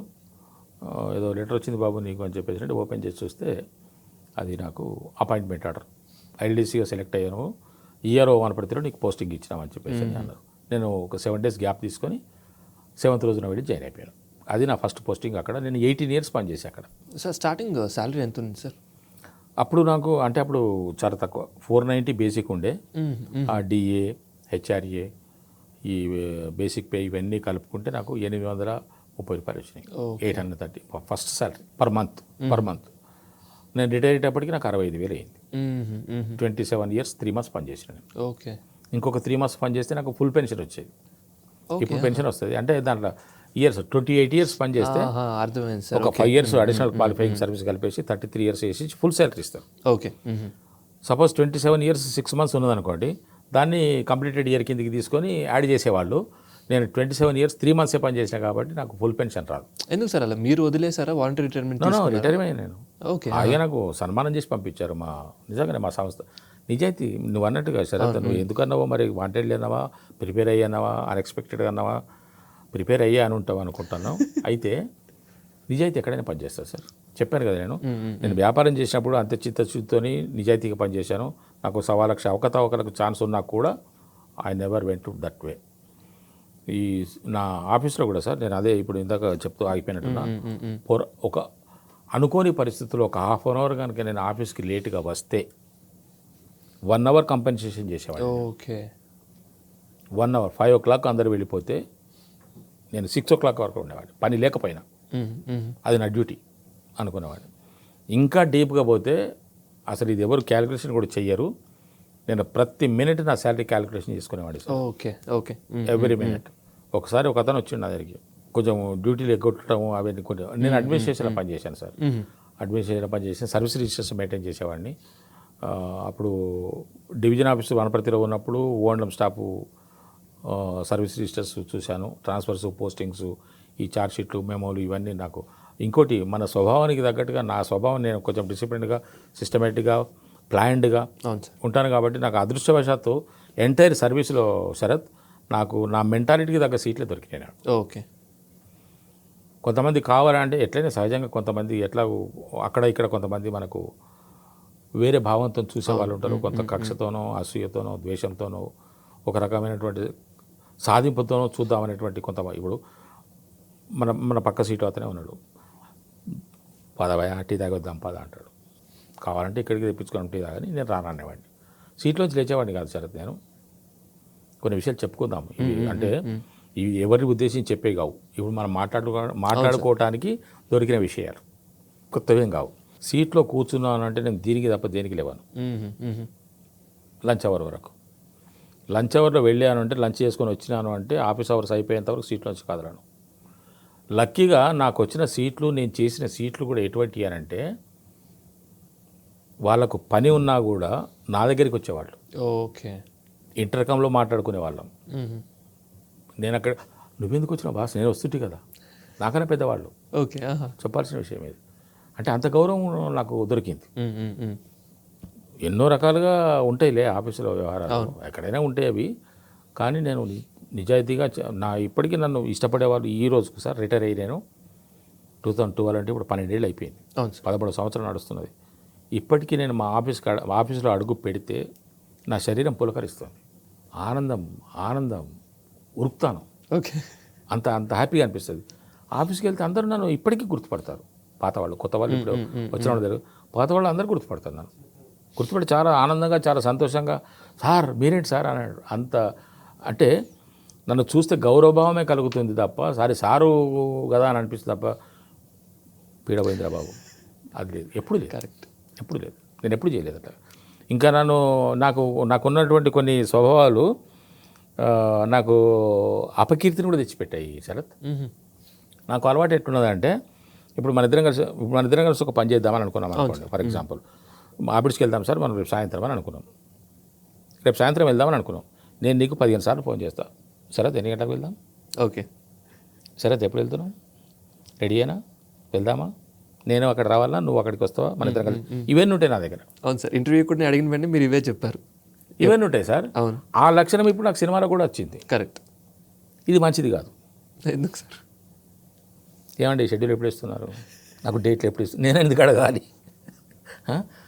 ఎవరెవరు వస్తున్నారు సార్, వెళ్తున్నామా మనం, ఓకే. నేను అడుగుతా.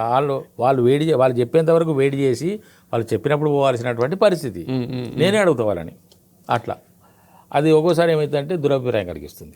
ఈయనకేం అవసరం అండి ఆడటానికి, డేట్లు ఇచ్చినప్పుడు రావచ్చు, షెడ్యూల్ చెప్పినప్పుడు రావచ్చు కదా. అదేవిధంగా ఆఫీస్లో కూడా సార్, ఆఫీస్లో ఇప్పుడు నేను గుమాస్తాని, ఫస్ట్ ఎల్డీసీ, ఆ తర్వాత యూడీసీ, ఇప్పుడు junior assistant, senior assistant, superintendent అంటున్నారు. అప్పుడు LDC, UDC, junior accounts officer వరకు నేను ఆ స్థాయి వరకు వచ్చాను. జూనియర్ అకౌంట్స్ స్థాయి వరకు వచ్చాను. అసిస్టెంట్ అకౌంట్స్ ఆఫీసర్ కూడా కావాలి నేను, కానీ కొంతమంది నన్ను లాగి అక్కడ ఆపేశారు. సరే దాంతో ఉండండి సరిపెట్టుకోండి, నేను ఆ తర్వాత కోర్టులో కేసు నడుస్తున్నాను అనుకోండి, నేను అవుతాను assistant accounts officer, guest officer, నేను రిటైర్ అవుతాను. అది ఉన్నది. అయితే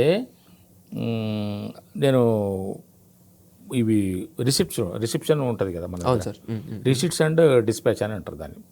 ఇన్వర్డ్ అవుట్వర్డ్ అంటారు మామూలుగా, రఫ్గా ఇన్వర్డ్ అవుట్వర్డ్ అంటారు.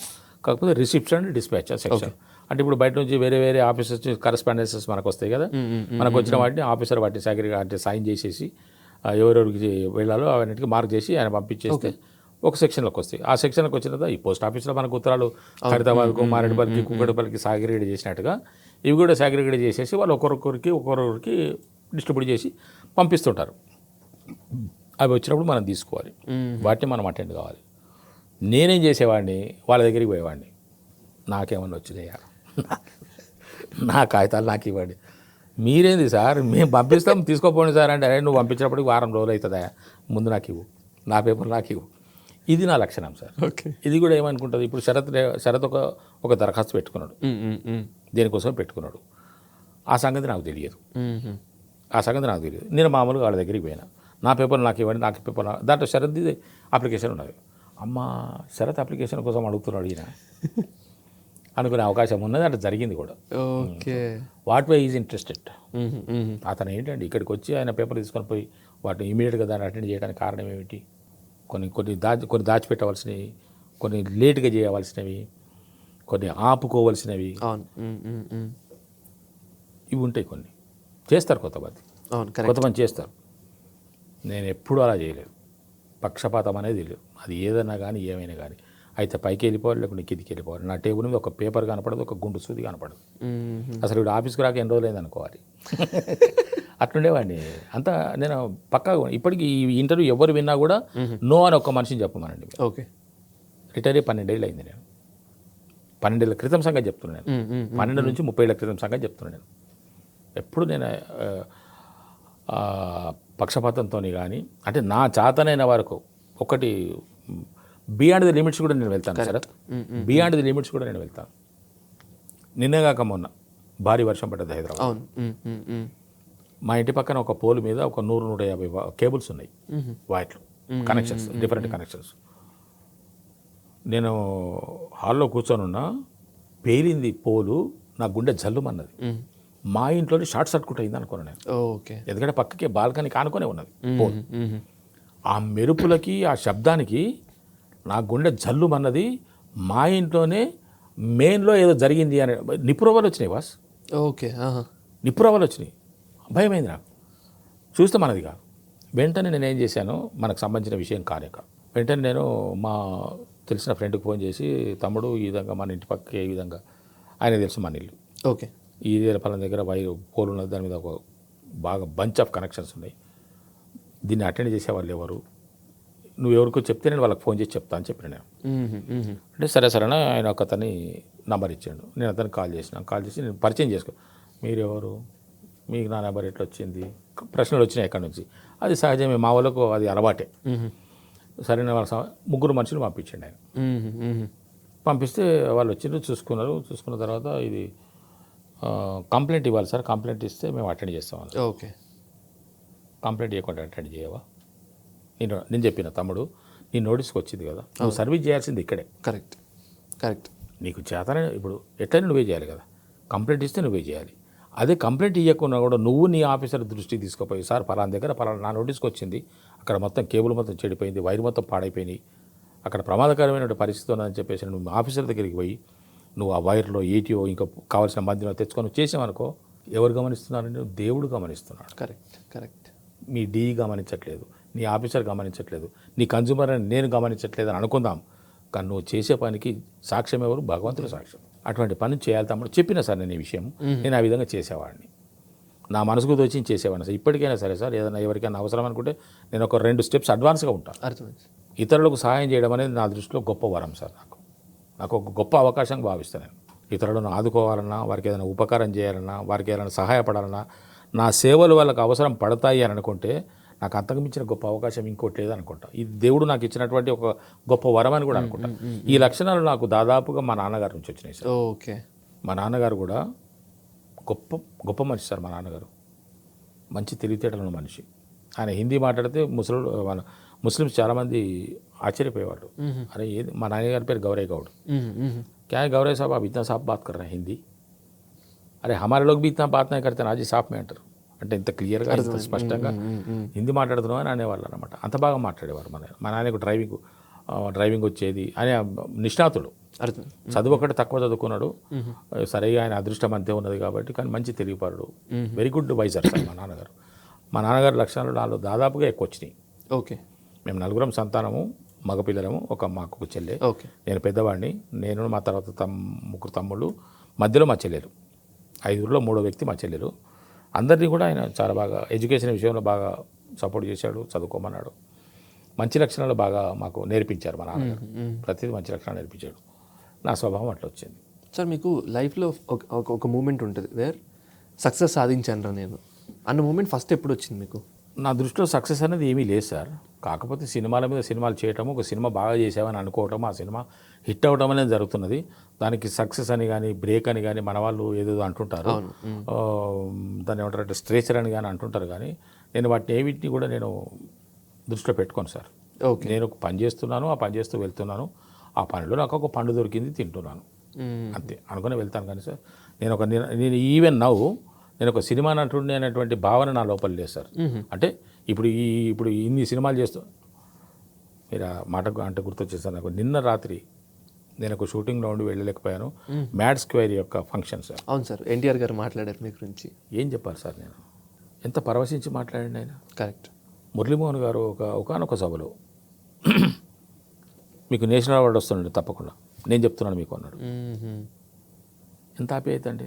ట్రూ. అనిల్ రావుపూడి గారు ఒకసారి జీవి గారు ఇంటర్వ్యూ చేస్తుంటే ఆ ఇంటర్వ్యూలో చెప్పారు, వెరీ గుడ్ యాక్టర్ అండి అని చెప్పారు అనిల్ గారు. ఇప్పుడు మ్యాడ్ కళ్యాణ్ శంకర్ అన్నాడు కదా డైరెక్టర్ గారు, అన్నను బలి చేస్తావు అన్న, ఇది అన్నను ఇది చేస్తే సార్ అన్నాను. అలాగా అంటే ఇంతమంది కాంప్లిమెంట్లు పొందడం అనేది నాకు నేను ఎక్కడ ఏమిటి అనేది ఒక్కోసారి, అందుకే నేను ఏది మనసులోకి తీసుకోవట్లేదు సార్. అవును సార్. అందరికీ ధన్యవాదాలు చెప్పుకుంటాను, అందరికీ కృతజ్ఞతలు చెప్పుకుంటాను. వాళ్ళు ఎక్కడ నేను ఎక్కడ, కానీ భగవంతుడు నాకు ఆ విధంగా ఒక దారి చూపించాడు. నేను చేస్తున్న పనల్లా చిత్తశుద్ధితోని అంకిత భావంతో నిజాయితీగా పనిచేస్తున్నాను సార్. ఇక పైన ఆయన ఇష్టం, ఎంతవరకు నడిపిస్తే అంతవరకు వెళ్తాను.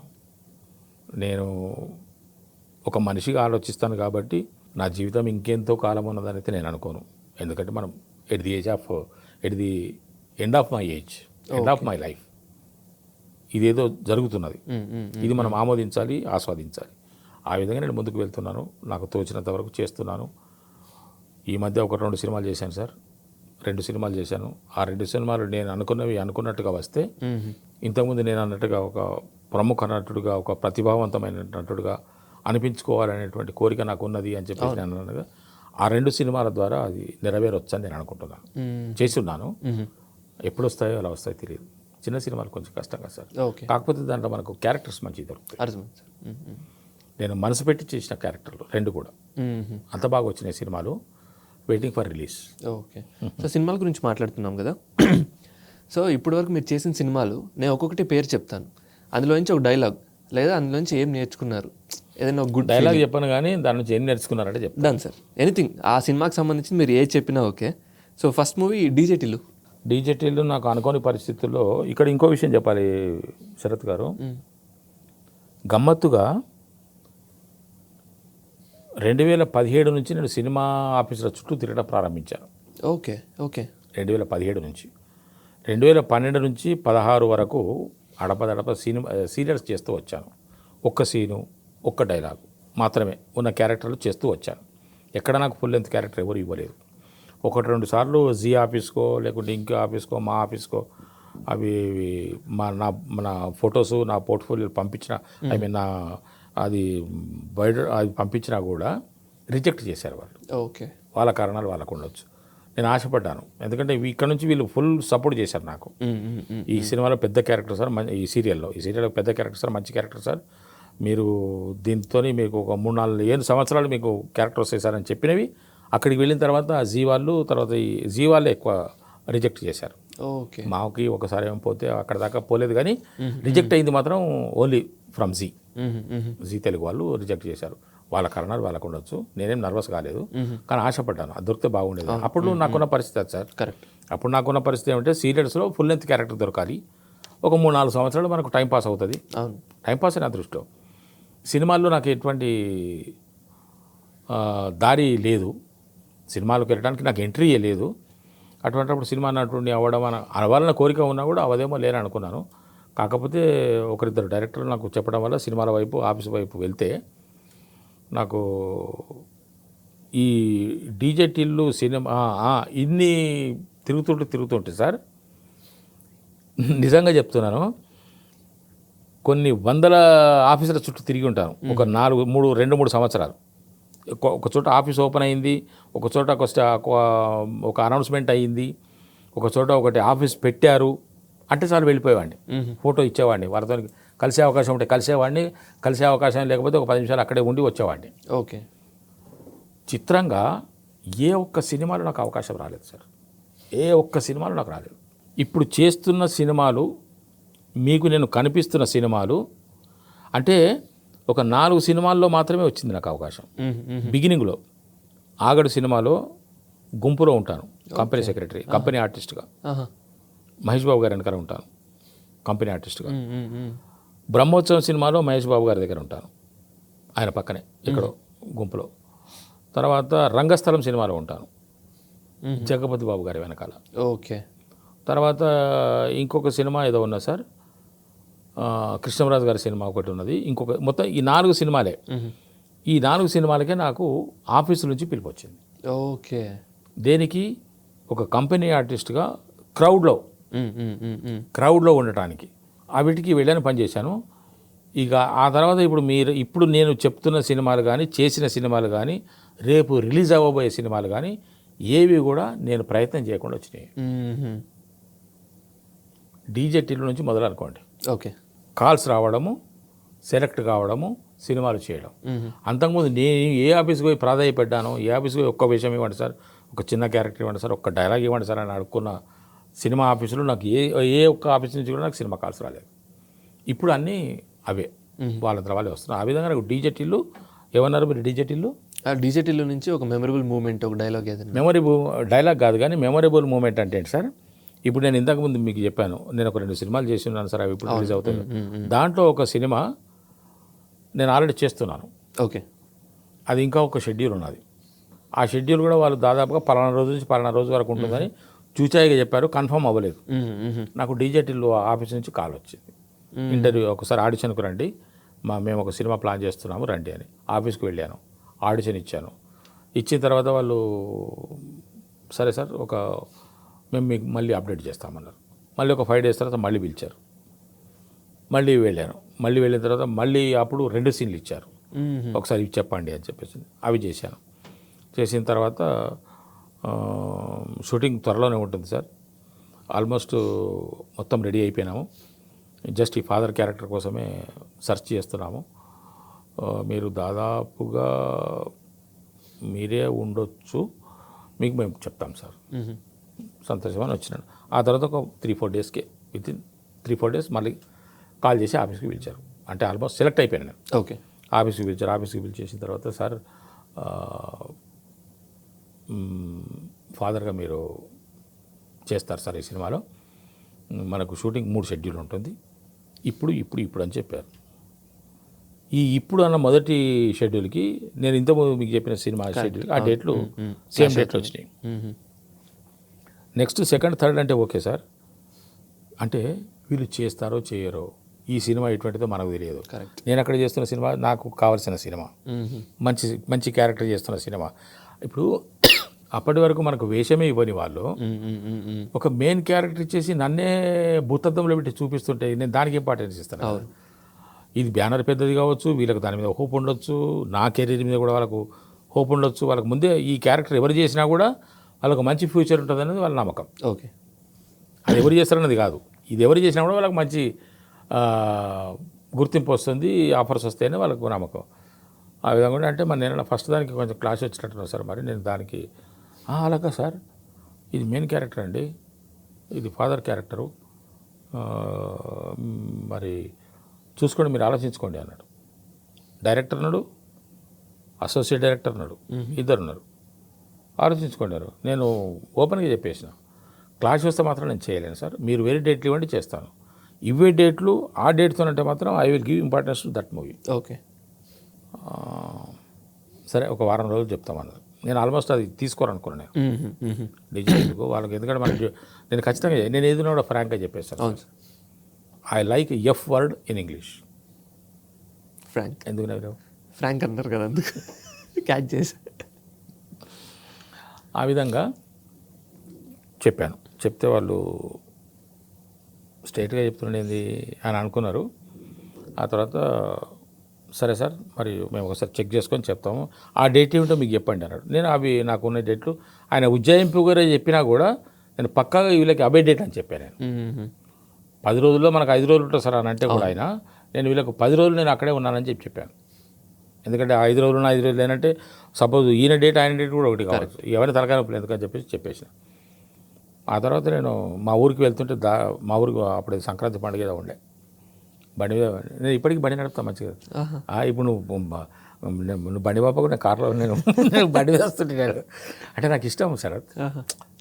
ఇష్టం ఎందుకు తెలుసా, దాంట్లో పెద్ద మతలబు ఉన్నది. మతలబు అంటే తెలుసు కదా, తెలుసు విషయం సంగతి. ప్రకృతిలో వస్తాం మనం, ఎండ తగులుతుంది, గాలి తగులుతుంది, చుట్టూ ఉన్న వాతావరణం తగులుతుంది, నలుగురు మనుషులు కనిపిస్తారు, మన కదలికలు మారిపోతుంటాయి, మన ఆలోచనలు మారిపోయి, ఇవన్నీ ఉండాలి. మనిషి యాక్టివ్గా ఉండాలి అంటే ఇవన్నీ ఉండాలి. మనం ఒక రూమ్లో కూర్చున్నామని అంటే గడ్డ కట్టుకొని పోతాం. మనిషి శారీరకంగానే కాదు, మానసికంగా మేధస్సుతో కూడా ఎప్పటికప్పుడు పని కల్పిస్తూనే ఉండాలి. అలాగా అయితే మా ఊరికి వెళ్తున్నాను. మా ఊరికి వెళ్తుంటే ఫోన్ వచ్చి సార్ మేము అదే మన సితారా ఎంటర్టైన్మెంట్స్ ఆఫీస్ నుంచి మాట్లాడుతున్నాము, నా పేరు రామకృష్ణ, ఆర్కే అంటారు నన్ను అన్నారు. సార్ నమస్తే సార్, మీరేంటి సార్ అని, కో డైరెక్టర్ నేను. సార్ చెప్పండి సార్ అన్న. అదే ఈ డిజిటల్ కాదు దానికి, ఆ సినిమా పేరు నరుడి బ్రతికినట్టు. ఆ సినిమాకు మీకు డేట్లు ఇస్తున్నామండి, ఒకసారి నోట్ చేసుకుంటారా మురళీధర్ గారు, మీ శబ్దాలు వస్తున్నాయి, ఎక్కడ ఉన్నారు అన్నారు. బండి పక్కకి వీటిని. ఏం లేదు సార్, పక్క ఎవరో చెప్పండి సార్ అని చెప్పాడు. ఊపిరి పీల్చుకున్న ఆనందంతో ఎగిరి గంతేసిన. ఈ డేట్లు వేరు, ఆ డేట్లు వేరు. ఓకే. అయితే ఇంతకుముందు ఇంకోటి ఏం చెప్పిన తెలుసా, వీళ్ళకి నేను దానికే ఇంపార్టెన్స్ ఇస్తా, అవసరమైతే నేను దీన్ని వదులుకుంటానన్నా అని చెప్పిన కదా. చెప్పిన తర్వాత ఒక చిన్న సంఘటన జరిగింది, అది మర్చిపోయాను. అదేమైంది, డైరెక్టర్ గారు వెళ్ళిపోయారు అక్కడ నుంచి. ఆయన ఏదో పని మీద లోపలికి వెళ్ళాడు. అసోసియేట్ డైరెక్టర్ అక్కడ ఉన్నాడు. ఉండి, మురళీధర్ గారు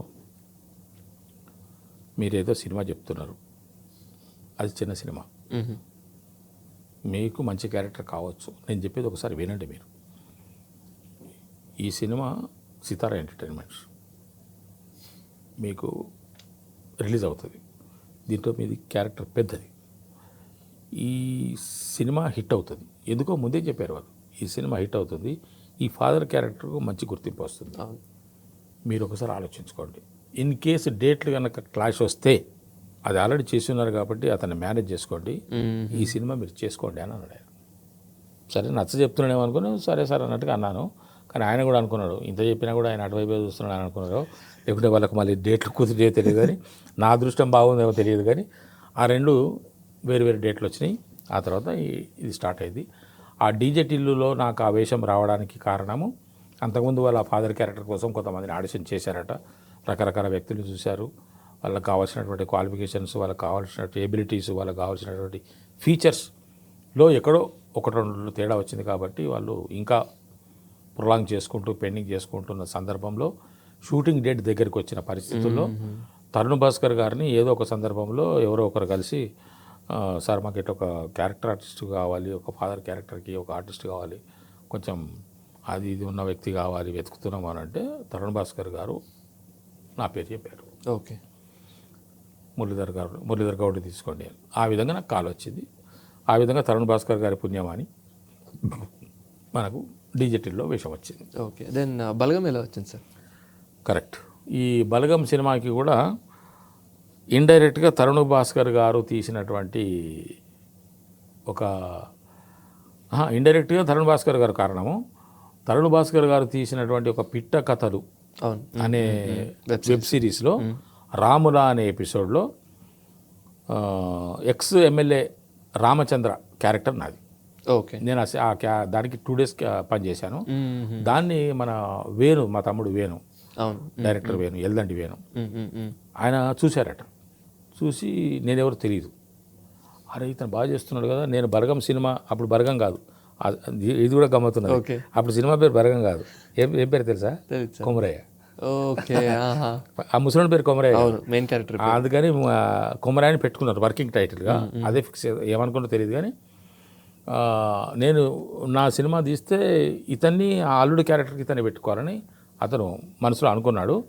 ఆ విధంగా నన్ను బలగం సినిమా వీళ్ళు స్టార్ట్ చేసే కంటే ముందు ఆడిషన్ కండక్ట్ చేశారు. ఫస్ట్ కాల్ నన్నే పిలిచారు. ఫస్ట్ వాళ్ళకి ఆడిషన్ ఇచ్చింది నేనే. అక్కడికి వెళ్ళేటప్పటికి తమ్ముడు వేణు అక్కడ ఉండి ఉన్నాడు. అరే ఈయన వచ్చిన కరెక్ట్ టైం కానీ ఆయన మనసులో అనుకున్నట్టుండు, ఆ సంగతి నాకు తెలియదు, తర్వాత చెప్పాడు ఆయన. ఆ విధంగా నేను దానికి సెలెక్ట్ అయ్యాను. కిడాకోల ఎలా వచ్చింది సార్? కిడాకోలకి తరుణ్ భాస్కర్ గారు కదా, ఆయన డైరెక్టర్ కాబట్టి నా మీద ఆయనకు ఒక స్పెషల్ అట్రాక్షన్. నేనంటే నాకు కొంచెం నా మీద కొంచెం ఆయనకు సార్కి ఎందుకో తరుణ్ భాస్కర్ గారికి ఒక రకమైన ప్రేమ, అందువల్ల క్రీడాకులలో ఆవేశం. మంగళవారము బహుశా అజయ్ భూపతి గారు డీజెటిల్లు సక్సెస్ మీద ప్రేమతోని నేను నా పర్ఫార్మెన్స్ చూసి, అది కూడా మీరు గమనించాలి, సంక్రాంతికి వస్తున్నాంలో కంటే దాంట్లో ముందు నన్ను తీసుకున్నాడు ఆయన. ఓకే, ఆత్రేయపురంలో చేసాం షూటింగ్. సారది ఆత్రేయపురమే, అజయ్ భూపతి గారిది. మమ్మల్ని రావులపాలెంలో హోటల్లో ఉంచి డైలీ ఆత్రేయపురం వెళ్ళి షూట్ చేసి వచ్చేవాళ్ళం. ఆత్రేయపురం అజయ్ భూపతి గారి స్వస్థలం, వాళ్ళ ఊర్లోనే షూట్ చేసాం. ఫస్ట్ లాంగ్వేజ్ నాకు ఫస్ట్ ఆయన ఆఫీస్కి పిలిచి మురళీధర్ గారు అంటే మేనేజర్ మాట్లాడాడు, డేట్లు గిట్లా మేనేజర్ చెప్పిండు.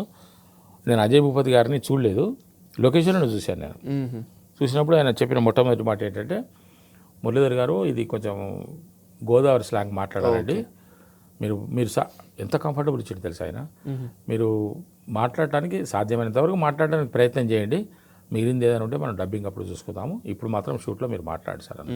నేను మాట్లాడాను, డబ్బింగ్ కూడా నేనే చెప్పాను. అది నాకు ఎందుకు వచ్చింది ఆ సినిమాలో వేషం అంటే, నా పేరు తెలియదు ఆయనకి.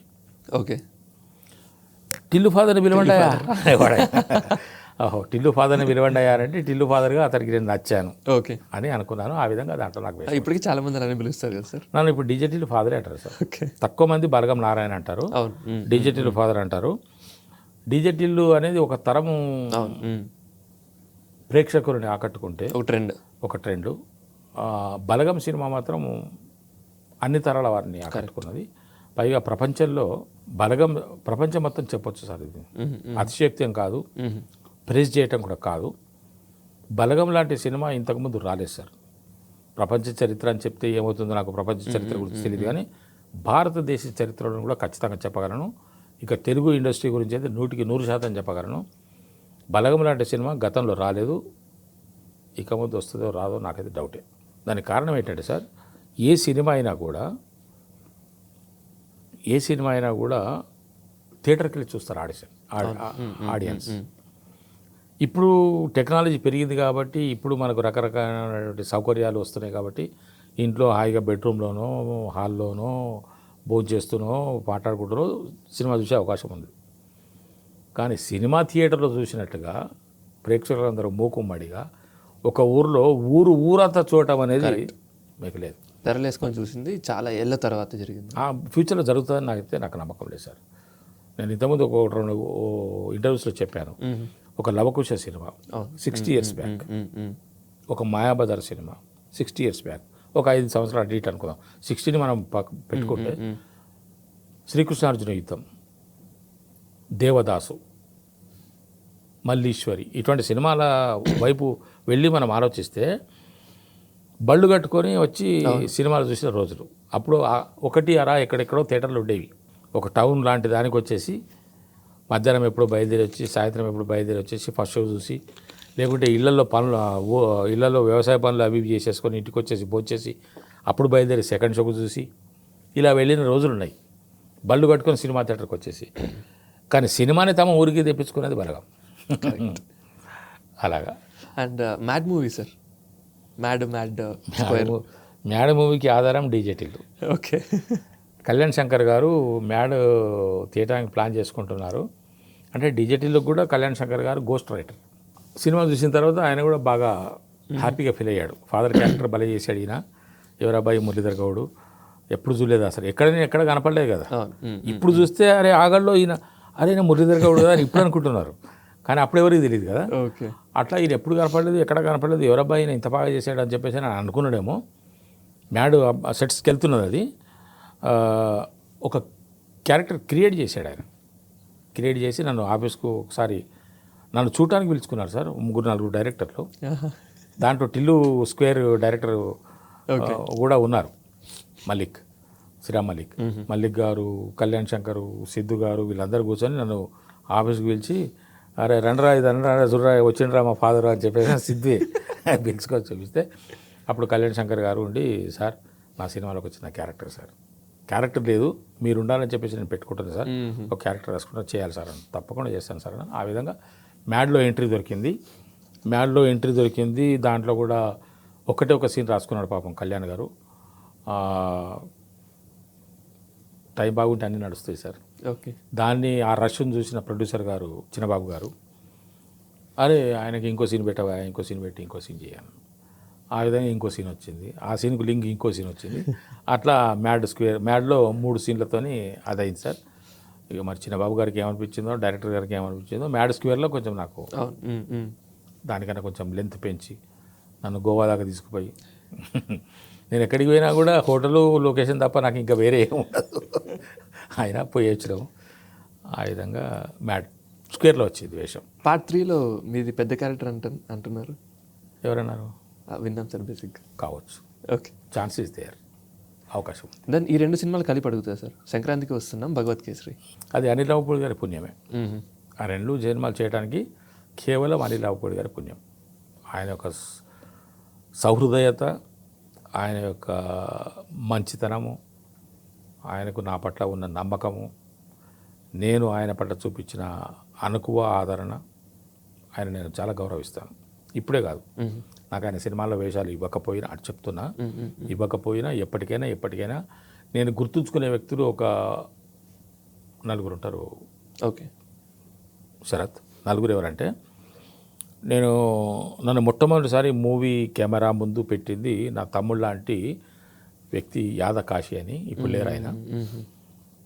నాకు ఆయన మొట్టమొదటిసారి ఆయన ఒక సాంగ్ బేస్డ్ సీరియల్ టీవీ కోసం తీస్తూ, దూరదర్శన్ కోసం తీస్తూ, దాంట్లో నా చేత ఒక వేషం వేయించి నన్ను మొట్టమొదటిసారి మూవీ కెమెరా ముందు నిలబెట్టి నా మీద అత్యంత నమ్మకం పెట్టుకున్నటువంటి వ్యక్తి, నా భవిష్యత్తును ఊహించిన వ్యక్తి, అన్న ఎప్పటికైనా ఒక మంచి నటుడు అవుతాడు అని భావించిన వ్యక్తి యాదకాశి. అతన్ని నేను గుర్తుపెట్టుకోవాలి. తరుణ్ భాస్కర్ గారిని గుర్తుపెట్టుకోవాలి. ఎందుకంటే ఆయన చేసిన సినిమాల ద్వారానే, ఆయన ఎక్కడ చూశారో నాకు తెలియదు. అసలు తరుణ్ భాస్కర్ గారు ఎవరో కూడా నాకు తెలియదు సార్. ఆఫీస్కి రమ్మని ఆడిషన్ తీసుకొని ఆ సినిమాలో ఆ పిట్టకథలు చేయడం వల్లనే నాకు ఈ తమ్ముడు ఎల్దండి వేణు కూడా నాకు బలగంలో వేషం ఇచ్చాడు. తరుణ్ భాస్కర్ గారికి, ఎల్దండి వేణు గారికి, అనిల్ రావుపూడి గారికి, మా యాదకాశి తమ్మునికి నేను ఖచ్చితంగా జీవితాంతం కృతజ్ఞుడై ఉంటాను. సార్ ఒక లాస్ట్ క్వశ్చన్ సార్. సో అప్పుడే లాస్ట్కి వచ్చినామా? Right, okay. సో ఇప్పుడు వస్తున్న యాక్టర్స్కి మీరు ఏమైనా చెప్పాలనుకుంటున్నారా? నథింగ్. నేనే యాక్టర్లో ఏ దగ్గర ఉన్నా, ఇంకా CTOR ఉన్నాయి ముందు వద్దు సార్. సో మీరు ఇండస్ట్రీకి రాకముందు ఇలాంటి క్యారెక్టర్ ఒకటి చేయాలి లైఫ్లో, జీవితంలో ఇప్పటికి ఉంది సార్. ఇంకా ఇలాంటి పరాందని కాదు, ఓకే, ఒక tough character, what ever it is, ఒక టఫ్ క్యారెక్టర్ ఏం చేశాడబ్బా అని అనుకోవాలి. ఆ దర్శకుడు, ఏ దర్శకుడికి నేను ఒక మట్టి ముద్దను శరత్. ఆ దర్శకుడు ఆయన దివ్య దృష్టితోని ఆ క్యారెక్టర్ ఎలా ఉంటే ఎలా ఉంటుందని అనుకుంటాడు, ఏం రాసుకుంటాడో, ఏం చేసుకుంటాడో, అటువంటి ఒక మహాదర్శకుని చేతిలో నేను ఒక ముద్దగా మారిపోయి ఆయన చేతిలో పడితే ఆయన నన్ను ఒక బొమ్మగా తీర్చిదిస్తే దాంట్లో ప్రాణం నేను పోయాలనేది కోరిక నాకు ఉంది. దేవుని దయ. అన్నీ అనుకునేవన్నీ జరగకపోవచ్చు, జరగవచ్చు, ఒకటి కాదు, అటువంటి ఇంకా చాలా రావచ్చు, కానీ చేస్తాననే నమ్మకం నాకున్నది. ఎటువంటి క్యారెక్టర్ ఇచ్చిన, అందుకే నేను ఇప్పుడు మేము ఎవరైనా డైరెక్టర్ కొత్త ప్రొడక్షన్, కొత్తగా మూవీకి మనం మాట్లాడుకుంటున్న సందర్భంగా నేను వాళ్ళకి ఒక మాట చెప్తాను సార్. నేను, నాకు నిద్రాహారాలు లేవు, అలసట లేదు, బ్రేక్ లేదు. మీరు అనుకున్నది అనుకున్నట్టుగా నన్ను ఉద్దేశించి ఏదైనా మీరు అనుకుంటే మీరు ఆ విధంగా తీసేయండి సార్. టైం అయింది కదా, లంచ్ బ్రేక్ ఇవ్వాలి, సీన్ ఇంపార్టెంట్, కరెక్ట్, అది అయిపోయినాక చేసుకోండి. ఇందాక చేసిపోయాడు కదా ఇప్పుడే పిలవాలనుకుంటే ఖచ్చితంగా పిలవండి. ఇవన్నీ వేరే ఏమీ లేవు నా దగ్గర, పని ఒకటే ముఖ్యం. నాకు పని మీదనే నా కాన్సన్ట్రేషన్, పని పని పని అని చెప్తాను సార్లకి. Nice sir, thank you sir, ఇంత టైం ఇచ్చి మాట్లాడినందుకు ఐఎమ్ రియలీ హ్యాపీ. చాలా సంతోషం సార్. అది నువ్వు అప్పుడే లాస్ట్ ప్రశ్న అంటే అప్పుడే నేను అనుకున్నాను. నేను అంటే నాకు కూడా సరే చెప్పిన విషయాలే కొన్ని మళ్ళీ చెప్పి ఉంటాను, కానీ అది అది ఆ పరంపరలో అట్లా వస్తుంటాయి. ఇప్పుడు భవిష్యత్తులో కూడా నాకు మంచి సినిమాలు కనపడుతున్నాయి. ఇప్పుడు వచ్చే పాత్రలు కూడా నాకు నన్ను ఉద్దేశించి రాసుకుంటున్నవి ఉండొచ్చు, లేక వాళ్ళు అనుకోకుండా ఒక క్యారెక్టర్కి ఇంకెవరైనా ఆర్టిస్ట్ దొరకకపోతే సరే ఇతను ఉన్నాడు కదా ఇతను పిలవచ్చు కదా అని చెప్పేసి అనుకోవచ్చు. అటువంటి క్యారెక్టర్లు వస్తే కూడా అనుకోని పరిస్థితుల్లో కొన్ని సందర్భాలు జరుగుతుంటాయి. కొన్ని సందర్భాల్లో అనుకోని పరిస్థితుల్లో ఒక 2 రోజుల క్యారెక్టర్, 3 రోజుల క్యారెక్టర్, 4 రోజుల క్యారెక్టర్, వారం రోజుల క్యారెక్టర్ పెట్టుకుంటే పోతుంది కదా అని చెప్పేసి అనుకుంటే అటువంటి అవకాశం వచ్చి నేను చేసిన సినిమాలకి క్యారెక్టర్ పెంచిన సందర్భాలు కూడా ఉన్నాయి. డైరెక్టర్ హ్యాపీగా ఫీల్ అయిన సందర్భాలు ఉన్నాయి. డైరెక్టర్ హ్యాపీ ఫీల్ అయ్యాడు, డైరెక్టర్ సాటిస్ఫై అయ్యాడు అంటే ప్రపంచం సాటిస్ఫై అయినట్టు లెక్క. Okay, without compromise. అర్థమైంది. ఆయన అనుకున్నది అనుకుంటున్న కనిపిస్తుంది. నేను రామారావు గారు, ఎన్టీ రామారావు గారు అన్నారు, ఒక దర్శకుడు అనుకున్నది తీర్చిదిద్దే పర్ఫార్మెన్స్ చేయగలిగినటువంటి యాక్టర్ దొరికితే ఆ దర్శకుడు ఎంత ఆనందపడతాడు, ఆ యాక్టర్కి ఏందో నాకు తెలుసు అన్నారు రామారావు గారు. అలాగా ఒక దర్శకుడి కళ్ళలో మెరుపు కనిపించింది అనుకోండి, సినిమా హిట్ అవుతుందో ఫ్లాప్ అవుతుందో తర్వాత సంగతి సార్. యాజ్ ఎ డైరెక్టర్ ఆయన సాటిస్ఫై అయ్యాడు అని అంటే మనం డెఫినెట్గా మన పని మనం పర్ఫెక్ట్గా చేసినట్టే లెక్క. 100%. అది నేను కోరుకుంటాను. Thank you very much. Done sir, thank you.